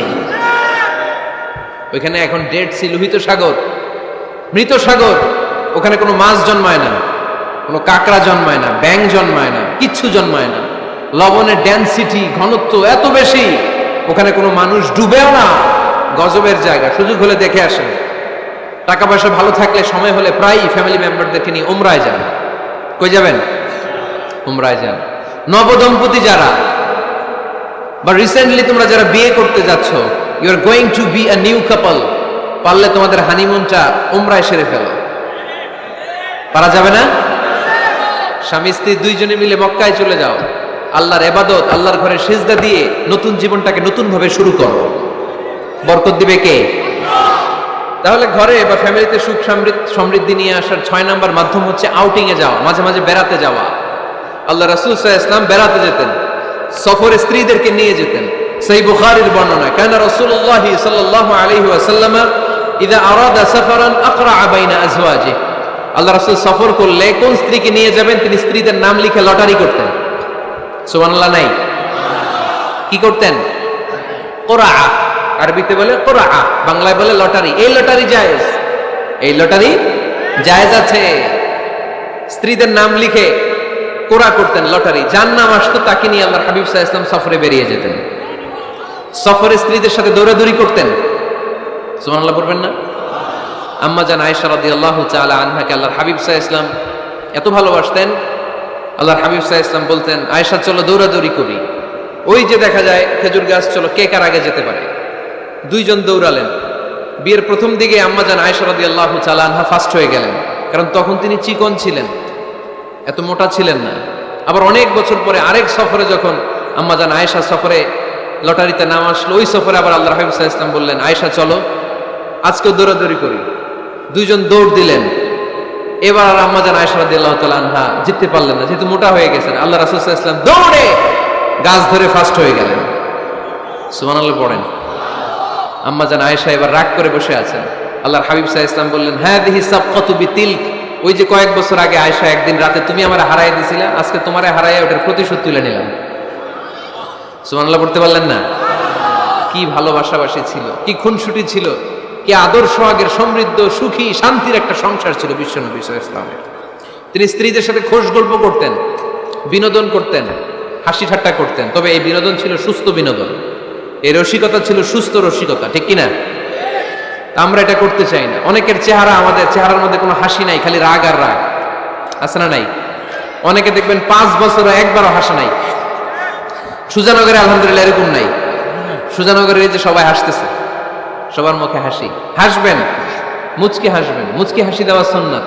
আর মুচকি হাসতে পয়সা লাগে না। পয়সা লাগে? তা হাসেন না কেন? মুচকি হাসেন, হাসি দেওয়া সুন্নাত। তো তাহলে 6 নাম্বার যে পদ্ধতি আমরা পেলাম ঘরে সুখ শান্তি আনার, মাঝে মাঝে ফ্যামিলি মেম্বারদেরকে নিয়ে আমরা হাকালুকি হাওড়ে হারিয়ে যাব, আমরা মাধবকুণ্ড বেড়াতে যাব, আমরা জাফলংয়ে যাব, পারলে আমরা কক্সবাজার সমুদ্র সৈকতে যাব, যেমনটি আল্লাহর হাবিব সাল্লাল্লাহু আলাইহি ওয়াসাল্লাম স্ত্রীদেরকে নিয়ে বেড়াতে যেতেন। ইনশাআল্লাহ পড়েন। পারবেন তো? যাবেন তো সবাই? আচ্ছা। 7 নাম্বার পদ্ধতি সংসারে সুখ শান্তি ফিরে আনার, ফ্যামিলির গুরুত্বপূর্ণ বিষয়ে সিদ্ধান্ত নিতে পরামর্শ করবেন। Family meeting. কি করবেন? কি মিটিং? ফ্যামিলি মিটিং করবেন, পরামর্শ। এক্ষেত্রে স্ত্রী, সন্তান, ভাই, বোন, আব্বা আম্মা সবার পরামর্শ নেবেন। অনেকে আছে কারো কথা শোনে না, মনে যা চায় তাই করে, আছে না নাই? পরে আফসোস করে, পরে হাই হাই করে। কারণ যারা পরামর্শ করে এরা কোনোদিন হাই হাই করা লাগে না। চিল্লায় বলেন ঠিক কিনা? এজন্য আল্লাহ বললেন, ওয়াশাবিরহুম ফিল আমরি ফাইদা আযামতা ফাতাওয়াক্কাল আলাল্লাহ। গুরুত্বপূর্ণ বিষয়ে সিদ্ধান্ত নেবার আগে তোমরা পরামর্শ করে নাও। যখন তোমরা পরামর্শ করে সঠিক সিদ্ধান্তে উপনীত হয়ে যাবে, তখন তাওয়াক্কুল করবা একজনের উপর, তিনি কে? সিদ্ধান্ত যখন নিয়ে ফেলবেন আল্লাহর উপর তাওয়াক্কুল করবেন। এজন্য পরামর্শের কোনো বিকল্প নাই। পরামর্শ নেবেন, স্ত্রীদেরও পরামর্শ নেবেন। অনেকে বলে, আরে মেয়ে মানুষ কি পরামর্শ নেবে, আমি তো সব জানি। এরকম আছে না নাই? না, অনেক সময় নারীদের পরামর্শ কাজে লাগে। আমাদের বোনদের মাথায় ভালো ভালো বুদ্ধি আছে না নাই? বুদ্ধি আছে। আপনারা হুদাইবিয়ার সন্ধির নাম শুনেছেন? কত হিজরিতে? 6ষ্ঠ হিজরিতে 1400 সাহাবা আল্লাহ রাসূল সাল্লাল্লাহু আলাইহি ওয়াসাল্লামকে নিয়ে উমরা করার জন্য গেল, কিন্তু কাফেররা মক্কায় ঢুকতে দিবে না। তখন একটা সন্ধি হলো যে এই বছর আমরা ফিরে যাব। আল্লাহর হাবিব সাল্লাল্লাহু আলাইহি ওয়াসাল্লাম ওই সন্ধিতে রাজি হলেন। আংটির মধ্যে মুহাম্মদ রাসূলুল্লাহ সিল মারলেন, রাজি। কিন্তু সাহাবারা রাজি না। সাহাবারা বললেন, ইয়া রাসূলুল্লাহ, এত কষ্ট করে 1400 সাহাবা উমরা করার জন্য এসেছি, উমরা না করেই আমরা ফিরে যাব, আমরা যাব না। আল্লাহ হাবিব সাল্লাল্লাহু আলাইহি ওয়াসাল্লাম এদেরকে আদেশ করলেন, কুমু ওয়ানহারু, যেহেতু সন্ধি হয়েছে আমি সন্ধি ভঙ্গ করতে পারবো না, সন্ধির নিয়ম অনুযায়ী এবছর আমরা ফিরে যাব, আমরা উমরা করব না। আর যেহেতু আমরা পশু নিয়ে এসেছি, সবাই পশু জবাই করো, মাথার চুল হালাক করে হালাল হয়ে যাও। কিন্তু কেউ কথা শোনে না, কেউ কথা শোনে না। 1400 সাহাবা বসে আছে। আল্লাহ রাসূল সাল্লাল্লাহু আলাইহি ওয়াসাল্লাম ধমক দিয়ে আদেশ করলেন, কুমু ওয়ানহারু, দাঁড়াও, পশুগুলোকে জবাই করো, মাথার চুল ফেলে দিয়ে হালাল হয়ে যাও। কেউ কথা শোনে না। আবার বললেন, কুমু ওয়ানহারু। 1400 সাহাবা, কেউ শুনে না। আল্লাহর হাবিব সাল্লাল্লাহু আলাইহি ওয়াসাল্লাম এত বিব্রতকর পরিস্থিতিতে কখনো পড়েন নাই, কোনোদিন না। মনটা খারাপ করে আল্লাহ রাসূল সাল্লাল্লাহু আলাইহি ওয়াসাল্লাম তাঁবুর ভিতরে ঢুকে গেলেন। ওই সফরে লটারিতে নাম এসেছিল উম্মে সালামা রাদিয়াল্লাহু তাআলা আনহা। সুবহানাল্লাহ পড়বেন না? উম্মে সালামা রাদিয়াল্লাহু তাআলা আনহা, আমাদের আম্মা জান, আল্লাহ রাসূল সাল্লাল্লাহু আলাইহি ওয়াসাল্লামের স্ত্রী, বিশ্বনবী সাল্লাল্লাহু আলাইহি ওয়াসাল্লামকে চিন্তিত আর বিমর্ষ দেখে জিজ্ঞেস করলেন, ইয়া রাসূলুল্লাহ, কি সমস্যা? আল্লাহর হাবিব সাল্লাল্লাহু আলাইহি ওয়াসাল্লাম পুরো ঘটনাটা খুলে বললেন। খুলে বলার পরে এবার উম্মে সালামা বললেন, ইয়া রাসূলুল্লাহ, আমার মাথায় এক বুদ্ধি আছে। আমার মাথায় কি আছে? এক বুদ্ধি আছে, আপনি চাইলে এটা আমল করতে পারেন। আল্লাহর হাবিব সাল্লাল্লাহু আলাইহি ওয়াসাল্লাম বললেন, কি বুদ্ধি আছে তোমার মাথায়, বলো। উম্মে সালামা রাদিয়াল্লাহু তাআলা আনহা বললেন, ইয়া রাসূলুল্লাহ সাল্লাল্লাহু আলাইহি ওয়াসাল্লাম, আপনি কারোর সাথে কথা বলবেন না, কাউকে আদেশ করবেন না, আপনি নিজে ঘর থেকে এখন বের হয়ে যাবেন, নিজেই আপনার ওটটাকে আপনি নহর করে ফেলবেন, মানে জবাই করে ফেলবেন। এরপর আপনার চুল যে সাহাবা সব সময় কেটে দেয় তাকে আদেশ করবেন আপনার চুল ফেলে দেওয়ার জন্য, বাকিটা কি হয় নিজেই দেখবেন। সুবহানাল্লাহ পড়বেন না? উম্মে সালামা রাদিয়াল্লাহু তাআলা আনহার পরামর্শ অনুযায়ী আল্লাহর হাবিব সাল্লাল্লাহু আলাইহি ওয়াসাল্লাম তাবু থেকে বের হলেন, নিজ হাতে ছুরি দিয়ে উটকে নহর করলেন। উট জবাই করা যায় না। কুরবানির সময় ঈদুল আজহায় 10-12 জন মিলে গরুকে রশি দিয়ে বেঁধে মাটিতে শুইয়ে গলার মধ্যে আমরা যেভাবে জবাই করি, উটকে ওইভাবে জবাই করা যায় নাকি? আরব বিশ্বে আমাদের ভাইরা ছিল, তারা জানে উট জবাই হয় না, উটকে করতে হয় নহর। আল্লাহর হাবিব সাল্লাল্লাহু আলাইহি ওয়াসাল্লাম নিজে ছুরি নিয়ে ওটার গলার মধ্যে এরকম খোঁচা মারলেন, ফিনকি দিয়ে ঝমঝম করে রক্ত বেরোতে শুরু করলো, নহর হয়ে গেল। সাহাবারা দৃশ্য দেখে অবাক। আল্লাহর হাবিব বললেন, আইনা হালিকি, আমার মাথার চুল হালাক করে দেয় ওই সাহাবী কই? আমার সেলুনম্যান কোথায়?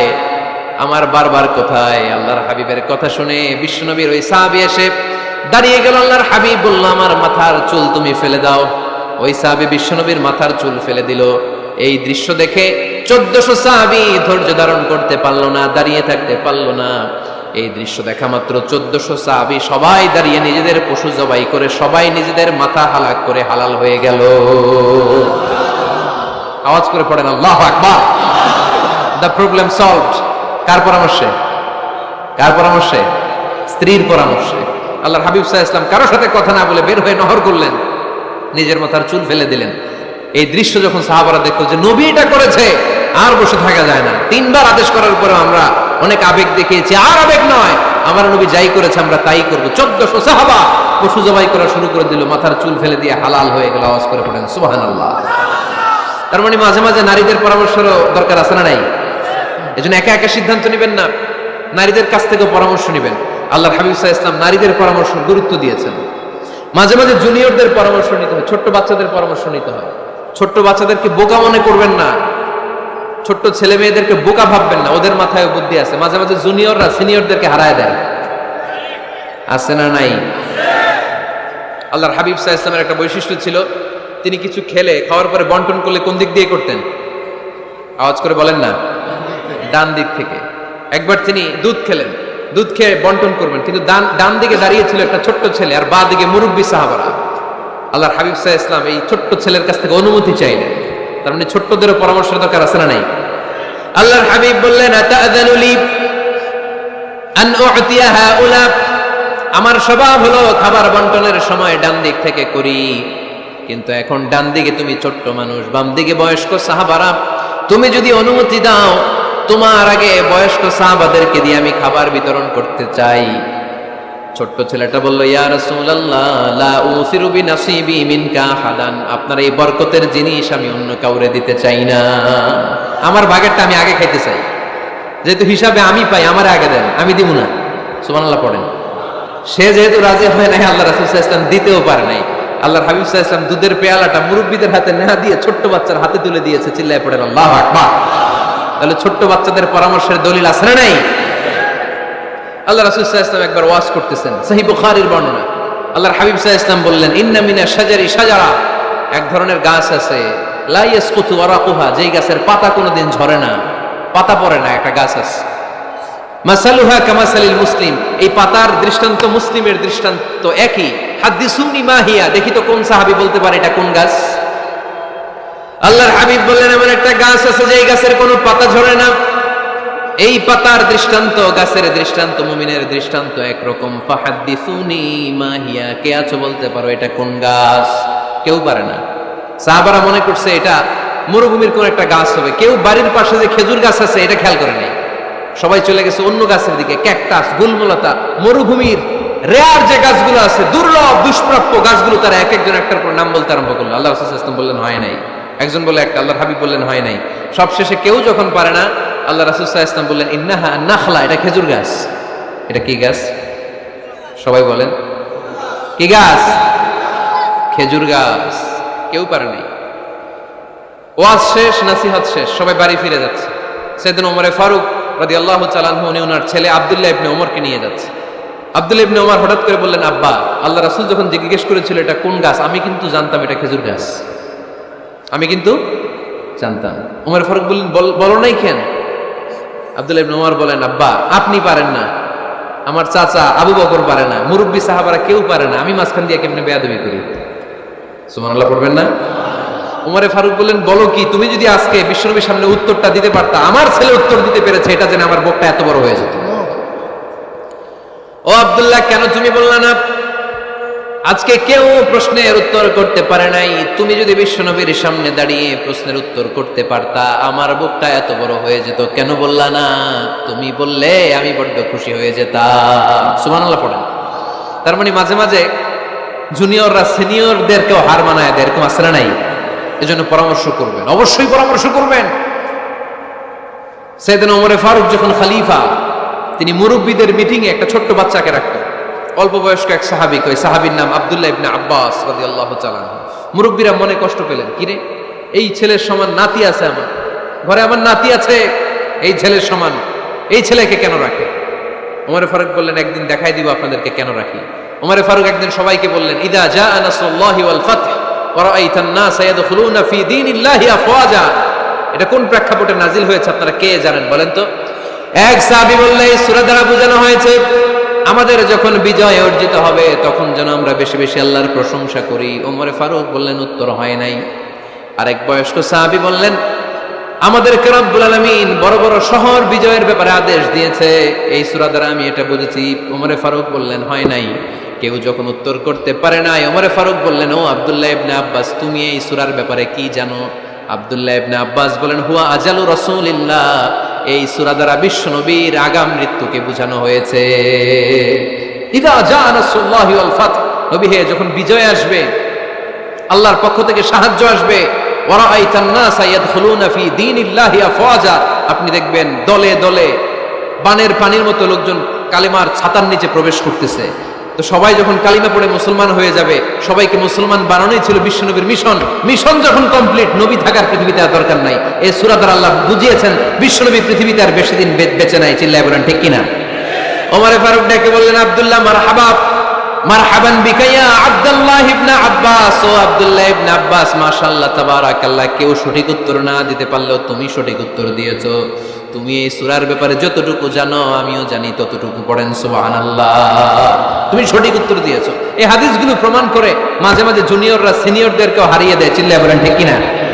এজন্য মাঝে মাঝে বাচ্চা ছেলেদেরও পরামর্শের দরকার আছে না নাই? ঘরে সুখ নাই, শান্তি নাই, কারণ পরামর্শ করেন না তো। আব্বা আম্মার পরামর্শ নেন, স্ত্রীদের পরামর্শ নেন, ছেলে মেয়েদের পরামর্শ নেন। গুরুত্বপূর্ণ সিদ্ধান্ত নেওয়ার আগে পরামর্শ করে সিদ্ধান্তগুলো নেওয়ার দরকার আছে না নাই? পরামর্শ করে ফ্যামিলি মিটিংয়ে যদি আমরা সিদ্ধান্ত নেই, ওই সিদ্ধান্তে বরকত দিবে কে? আওয়াজ করে বলেন, ওই ঘরটারে বরকতময় করে কে? কয়টা গেল? 7টা। 8 নাম্বার হচ্ছে, প্রত্যেকটা ঘরে এক একটা পারিবারিক পাঠাগার গড়া চাই, ফ্যামিলি লাইব্রেরি। কার কার ঘরে পারিবারিক পাঠাগার আছে দেখি সুজানগরে? মাশাআল্লাহ, মাশাআল্লাহ পড়েন, আওয়াজ করে পড়েন মারহাবা। যাদের ঘরে নাই তাদের ঘরে একটা পাঠাগারের দরকার আছে না নাই? একটা শোকেস বানাবেন, ওখানে ইসলামী বইগুলো রাখবেন, ইসলামী সাহিত্যগুলো রাখবেন, তাফসিরগুলো রাখবেন, হাদিসের বইগুলো রাখবেন। একটা পারিবারিক পাঠাগারের দরকার আছে না নাই? কোরআনের প্রথম আয়াত হয়েছে পড়ো। কোরআনের প্রথম আয়াত কি? আল কোরআনের প্রথম বাণী পড়ো, আল হাদিসে নবীর কথা পড়ো। আল কোরআনের প্রথম বাণী পড়ো, আল হাদিসে নবীর কথা পড়ো। পড়ে পড়ে শেখো, শিখে শিখে তুমি তোমার নিজের জীবন গড়ো। পড়েন আমিন। কোরআনের প্রথম কথা কি? ইকরা, পড়ো। কোরআনের প্রথম কথা কি? ইকরা বিসমি রাব্বিকাল্লাযী খলাক, খলাকাল ইনসানা মিন আলাক। ইকরা ওয়া রাব্বুকাল আকরাম আল্লাযী আল্লামা বিল কলম আল্লামাল ইনসানা মা লাম ইয়ালাম। পড়েন সুবহানাল্লাহ। পড়ো তোমার প্রভুর নামে যিনি তোমায় শিখিয়েছেন। Read in the name of your Lord who has created. পড়ো, পড়ার কোনো বিকল্প নাই, আপনার পড়তেই হবে। বেঁচে আছেন পড়েন, সুস্থ তো পড়েন, অসুস্থও পড়েন, মরে যাচ্ছেন তখনও পড়েন, পড়তে পড়তে মরেন। ও মিয়া, মরার সময় পড়ার দরকার আছে না নাই? মরার সময় পড়বেন লা ইলাহা ইল্লাল্লাহ মুহাম্মাদুর, এটা না পড়লে হবে? তার মানে মরার সময় পড়তে হবে। চিল্লায় বলেন ঠিক কিনা? তাহলে সুখী, সমৃদ্ধ, আলোকিত একটা পরিবার গড়ার 8 নম্বর পয়েন্ট হচ্ছে একটা ফ্যামিলি লাইব্রেরি। প্রত্যেকটা ঘরে একটা পাঠাগার থাকা চাই। আজ থেকে এই যে 2019 সালের শেষ রজনী, 2020 সাল শুরু হবে আর ঘন্টাখানিক পরেই আমরা এই সিদ্ধান্ত যেন নেই যে আমাদের প্রত্যেকের ঘরে আমরা যেন ছোট্ট করে একটা পাঠাগার বানাই। ওখানে যেন বিভিন্ন ধরনের বই, বিভিন্ন ধরনের বইয়ের কালেকশন রাখি। বই কিনুন, বই পড়ুন, প্রিয়জনকে বই উপহার দিন। বই কিনে কেউ কোনোদিন দেউলিয়া হয় না, ঠিক কিনা? পড়তে রাজি আছেন তো? এই যে কোরআনের বঙ্গানুবাদ পাওয়া যায় না এখন, কথা বলেন। স্মার্টফোন আছে কার কার দেখি? হ্যাঁ, কারা কারা স্মার্ট দেখি? হাজার হাজার স্মার্ট, মাশাআল্লাহ। এই স্মার্টফোনের ভেতরে আল কোরআন নামে বাংলায় কোরআনের একটা অ্যাপস পাওয়া যায়, কথা বলেন। পাওয়া যায় কি যায় না? আজকে থেকে এই অ্যাপসটা ডাউনলোড করে প্রতিদিন 1 আয়াত, 2 আয়াত, 3 আয়াত করে পড়া শুরু করে দেন। বাঁচতে হলে পড়তে হবে, বাঁচতে হলে জানতে হবে, ঠিক কিনা? এই স্লোগান আমাদেরকে শিখায়। এই স্লোগান তো আল্লাহ, এই স্লোগান দিয়েই তো আল্লাহ কোরআন শুরু করছে। ইকরা বিসমি রাব্বিকাল্লাযী খালাক। বাঁচতে হলে জানতে হবে, বাঁচতে হলে পড়তে হবে, পড়ার কোনো বিকল্প নাই। আওয়াজ করে বলেন ঠিক কিনা? সুজানগরের ভাইয়েরা, মোবাইলের অ্যাপসের ভেতরে আমরা কোরআন রাখতে রাজি আছি তো সবাই? হাদিসের অ্যাপস ডাউনলোড করতে রাজি আছি তো? বাস রাজি আছি, ডাউনলোড করে রাখে দেবো, আর কেউ পড়বো না নাকি? হ্যাঁ, প্রতিদিন একটা আয়াত হলেও যেন আমরা পড়ি। আল্লাহ যা বলা দরকার সব বলে দিয়ে গেছে, নতুন করে আর কিছু বলবে না। আমরা যেন পড়াশোনা করি, আমরা যেন একটা পাঠাগার বানাই। আবারও কখনো আসার সুযোগ হলে আমি জিজ্ঞেস করবো, যদি আমার মনে থাকে যে আপনাদের পাঠাগার আছে কার কার ঘরে, সেদিন সবার হাত তুলতে হবে। এমনি পারা যাবে তো? আল্লাহ তুমি তৌফিক দাও। কয়টা গেল? 8টা। ঘরে সুখ শান্তি ফিরে আনার 9 নম্বর খুব জরুরি একটা পয়েন্ট, সেটা হচ্ছে ফ্যামিলি মেম্বারসদের মধ্যে মিউচুয়াল রেসপেক্ট লাগবে, পারস্পরিক শ্রদ্ধাবোধ। কেউ কারো দোষ খোঁজা যাবে না, কিন্তু আমরা দোষ খোঁজায় ব্যস্ত, ঠিক কিনা? ইগো ইগো ইগো আমাদেরকে শেষ করে দিল। ইগো প্রবলেম আছে না নাই? বৌমা শাশুড়ির দোষ খুঁজে, শাশুড়ি দোষ খুঁজে বৌমার। এগুলো আমাদের এলাকায়, সুজানগরে নাই। হ্যাঁ, আছে আছে আছে। ফ্যামিলিটা জাহান্নামের টুকরা হয়ে গেছে। বউ শাশুড়ি দেখতে পারে না, শাশুড়ি বউ দেখতে পারে না, আছে না নাই? এর কারণটা কি শুনি বলেন। 3টা উত্তর নিব এখান থেকে। একজন বলেন যে বৌমা শাশুড়ির পিছনে লাগা থাকে আর শাশুড়ি বৌমার পিছনে লাগা থাকে। বৌমা শাশুড়ির ছায়া দেখতে পারে না, শাশুড়ি বৌমার ছায়া দেখতে পারে না। কারণটা কি? একজন এদিকে আওয়াজ করে। আত্মসম্মানের কারণে। তার মানে ইগো, ইগো প্রবলেম। এদিকে একজন। ইসলামের জ্ঞান নাই, মাশাআল্লাহ। আর এদিকে স্টার জলসা পাওয়া গেছে। স্টার জলসায় যা দেখায় ওইটাই ঘরে চলে না। স্টার জলসা হচ্ছে কেমন করে শাশুড়ির সাথে বউয়ের গিরিঙ্গি লাগানো যায়, এটার প্রশিক্ষণ, ঠিক কিনা? ভয়ঙ্কর। তাহলে এগুলো দেখা বাদ দিতে হবে। এগুলো যতক্ষণ ঘরে থাকবে হবে না, হবে না। রিমোট কন্ট্রোল কেড়ে নিবেন, কেড়ে নিয়ে মাইল লাগাই দিবে। একটা ক্ষুধার্ত বাঘ 1 মাস খায় নাই, তারপরে হরিণের মাংস পাইছে। ওই বাঘের বুঝ দিলেও বাঘের কাছ থেকে হরিণের মাংস টেনে নেওয়া যায়, কিন্তু আমাদের মা বোনদের হাত থেকে হিন্দি সিরিয়ালের জন্য টিভির রিমোট কন্ট্রোল কেড়ে নেওয়া যায় না। দিবে না রিমোট কন্ট্রোল। তো এই জন্য আপনাদের কথা অনুযায়ী এই জি বাংলা স্টার জলসা হিন্দি সিরিয়াল হচ্ছে বৌমা শাশুড়ির গিরিঙ্গি বা দ্বন্দ্বের প্রধানতম কারণ।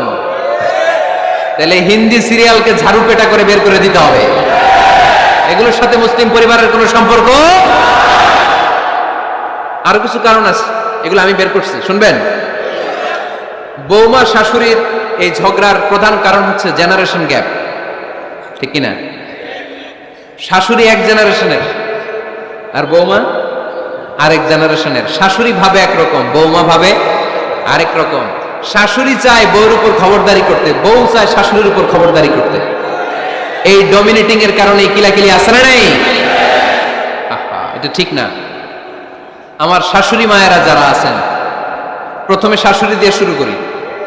আমার মাইকের আওয়াজ যে ঘরগুলোতে যায়, আমার শাশুড়ি মাদেরকে বলবো, বউদের উপর অত্যাচার করবেন না। ছেলেরে প্রশ্ন করে, তোর কাছে তোর বউ বড় না আমি বড়? আছে না নাই? এটা একটা প্রশ্ন হইল। তোর বউ বড় না আমি বড়? দুইজনেই বড়। তো এক ছেলে সুন্দর উত্তর দিছে, আমার কাছে ভালো লাগছে উত্তরটা শুনে। এক মা প্রশ্ন করছে, তোর এতদিন আমি লালন পালন করে বড় করলাম, জীবন যৌবন তোর জন্য শেষ করলাম, আজকে বউ পাইয়া বউ তোর আপন হয়ে গেল? এবার ছেলে উত্তর দিছে, মা, আমার মুখ থেকে মা ডাক শোনার জন্য তুমি কি কষ্টটাই না করছো জীবনে। 10 মাস আমারে পেটে ধারণ করলা, খাইতে পারো নাই, বমি করছো, খালি ওষুধ খাইছো, তোমার পেট কেটে আমারে বের করা হয়েছে, 2 বছর আমারে দুধ খাওয়াইছো, পেশাব পায়খানা পরিষ্কার করেছো। বয়স যখন 3-4 তখন তোমার আমি মা ডাকছি, এই মা ডাকটা শোনার জন্য তুমি এত কষ্ট করছো। আর আরেকবারের মাইয়া এই ঘরে আইসে তোমার মা ডাকা শুরু করছে। যেই মেয়েটা তোমারে মা ডাকে সে আমার আপন হবে না কেন মা? ঠিক কিনা? এই মা ডাক শোনার জন্য তুমি এত কষ্ট করলা, আমার লালন পালন করলা, 10 মাস পেটে ধরলা, পেশাব পায়খানা পরিষ্কার করলা, এরপরে মা ডাক শুনতে পারছো। আর আরেকবারের মেয়ে জানা নাই চিনা নাই এসেই তোমার ডাকা শুরু করছে মা। তো যে আমার মারে মা ডাকে তার স্থান তো আমার কলিজায়, ঠিক কিনা? শাশুড়ি আম্মারা যারা আছেন, প্লিজ বৌমাদেরকে কষ্ট দিয়েন না। অনেক শাশুড়ি আছে পান থেকে চুন খসলে রেগে যায়, পদে পদে স্ত্রীর ভুল ধরে, বউয়ের ভুল ধরে, আছে না নাই? এটা করবেন না। সে তো নতুন, আপনার অনেক এক্সপিরিয়েন্স হতে তার সময় লাগবে, তাকে সময় দিন, তাকে ভালোবাসুন, ঠিক কিনা? না বুঝে সামান্যতে বৌমারে বদদোয়া দেয়, এরকম আছে না নাই? কিন্তু বুঝতে চায় না, বৌমারে যদি বদদোয়া দেয় তাহলে তার নিজ ছেলের পরিবারের ক্ষতি। পেটে ধরা যে ছেলে, ছেলের পরিবারের কিন্তু ক্ষতি, তার আপন নাতি নাতনিদেরই ক্ষতি। আওয়াজ করে বলেন ঠিক কিনা? বৌমাকে বদদোয়া দিয়েন না। বৌমাকে নিজের মেয়ের মতো দেখবেন। সমাধান আমি দিচ্ছি, কেমন দেখতে হবে? নিজের মেয়ের মতো। নিজের মেয়ে সকালে ঘুম থেকে ওঠে 11টা, এটা সমস্যা নাই। বৌমা কেন উঠলো না? ওইখানেই ঝামেলা, আছে না নাই? মেহেরবানি করে আপনার বৌমাকে আপনার নিজের মেয়ের মতো দেখেন। নিজের মেয়েরে যেমনি আদর করেন তাকেও অমনি আদর করেন। আপনার বৌমারে যদি আপনি কষ্ট দেন, মনে রাখবেন আপনার নিজের মেয়েটাও আরেকবারের বউ হয়ে কয়েকদিন পরে যাবে। আপনি যা যা করবেন আপনার মেয়েকেও তারা ওই রকম কষ্ট দিয়ে বাড়িতে ফিরিয়ে দিবে। চিল্লায় বলেন ঠিক কিনা? খবরদার, টিট ফর ট্যাট। ইট্টি মারলে পাটকেলটি খেতে হয়। এজন্য শাশুড়ি আম্মা জানারা যারা আছেন, বৌমার সাথে খারাপ আচরণ করবেন না মেহেরবানি করে। তাকে আপনি কষ্ট দিলে আপনার নিজের মেয়েটাও আরেক বাড়ির বৌমা হবে, সেও ওই বাড়িতে এই কষ্টগুলো ভোগ করবে। এগুলো যখন আপনি শুনবেন তখন আপনার চোখ দিয়ে পানি পড়বে কি পড়বে না? পড়বে। এবার আসেন বৌমার কথা বলি। বৌমা যারা আছেন মেহেরবানি করে, বৌমা যারা আছেন মেহেরবানি করে আপনার শাশুড়ি আম্মাকে নিজের মায়ের জায়গায় রাখবেন।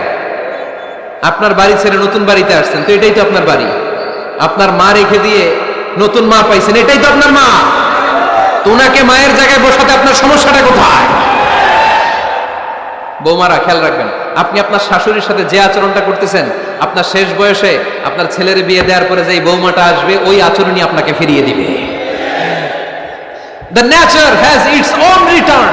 প্রকৃতির একটা মাইর আছে, এটা শেষ মাইর, এটা শেষ খেলা। প্রকৃতির খেলা বড় খেলা।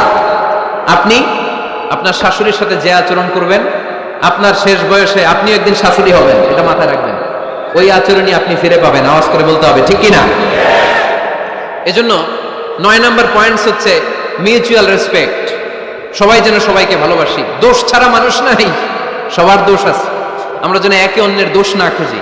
বৌমারা, আপনাদের কেন যদি আমার মাইকের আওয়াজ যায়, অল্প কিছু টেকনিক অবলম্বন করলে আপনি আপনার শাশুড়ির মন জয় করতে পারবেন। শাশুড়িরা আসলে বেশি কিছু চায় না, আগের জামানার মানুষ তো, এদেরকে ওইভাবে হাত করতে হবে।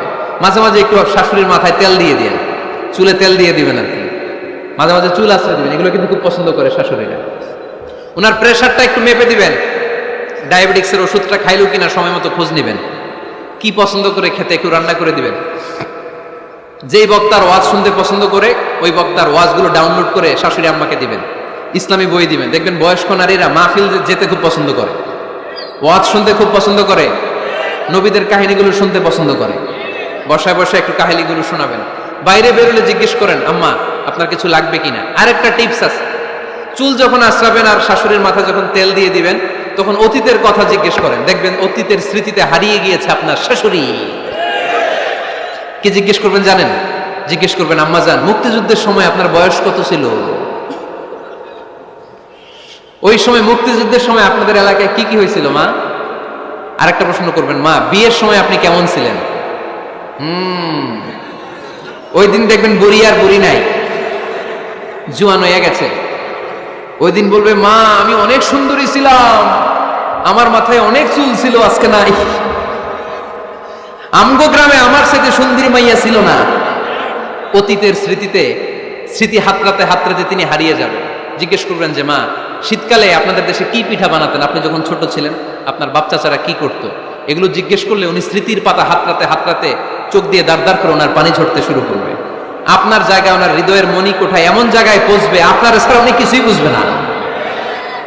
বৌমারা এই অল্প কিছু টিপস অবলম্বন করে আপনারা আপনাদের শাশুড়ির মনকে জয় করতে পারেন।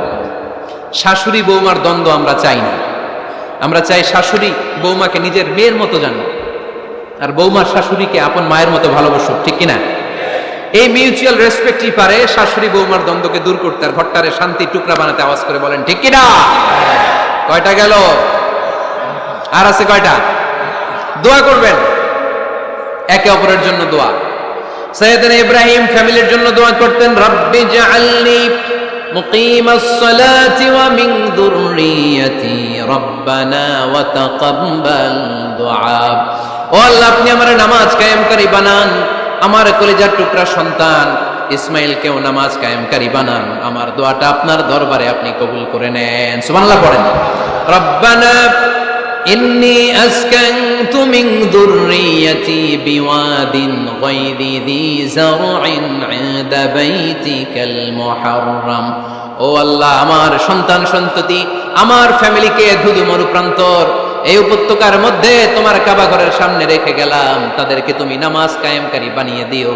গোটা বিশ্বের সব মানুষের অন্তর আমার ফ্যামিলির দিকে আল্লাহ তুমি ঝুঁকিয়ে দিও। ওয়ারযুকহুম মিনাস সামারাত, ফলমূল দিয়ে আল্লাহ তুমি তাদেরকে রিজিকের ব্যবস্থা করে দিও। তার মানে সব নবীরা তাদের পরিবারের সদস্যদের জন্য দোয়া করতেন কি করতেন না? আবার কোরআন আমাদেরকে শিখালো, রব্বানা হাব লানা মিন আজওয়াজিনা ওয়া মিন যুররিয়াতিনা কুররাতা আ'য়ুন ওয়াজআলনা লিল মুত্তাকিনা ইমামা। ও আল্লাহ এমন নেককার সন্তান, এমন নেককার স্ত্রী আপনি আমাকে দান করেন যাদের দিকে তাকালে আমার চোখ দুইটা ঠান্ডা হয়ে যায়। চক্ষু শীতলকারী স্ত্রী দেন। বিয়ে যাদের হয় নাই, ইয়াং ছেলেরা এই দোয়াটা করবা। বিয়ের জন্য দোয়ার দরকার আছে না নাই? প্রতিদিন এই দোয়া করবা, আল্লাহ এমন স্ত্রী দেন, এমন জীবন সঙ্গিনী আপনি আমাকে দেন, এমন লাইফ পার্টনার দেন যার দিকে তাকালে আমার চোখ জুড়িয়ে যায়। এমন সন্তান আল্লাহ আপনি আমার ফ্যামিলিতে দেন যাদের দিকে তাকালে আমার চোখ দুইটা ঠান্ডা হয়ে যায়। নেককার সন্তান, নেককার স্ত্রী আল্লাহর কাছে দোয়া করে চেয়ে নিতে হয়। তাহলে ফ্যামিলি মেম্বার একে অপরের জন্য দোয়ার দরকার আছে না নাই? বাবা দোয়া করবে ছেলের জন্য, ছেলে করবে বাবার জন্য, মা দোয়া করবে মেয়ের জন্য, মেয়ে করবে মায়ের জন্য, ভাই করবে বোনের জন্য, বোন করবে ভাইয়ের জন্য। দোয়ার দরকার আছে না নাই? দোয়া করবেন সবাই সবার জন্য। তাহলে সুখী পরিবারের ফর্মুলা এই আলোচনায় আমরা 10টা পয়েন্ট শুনলাম। কয়টা?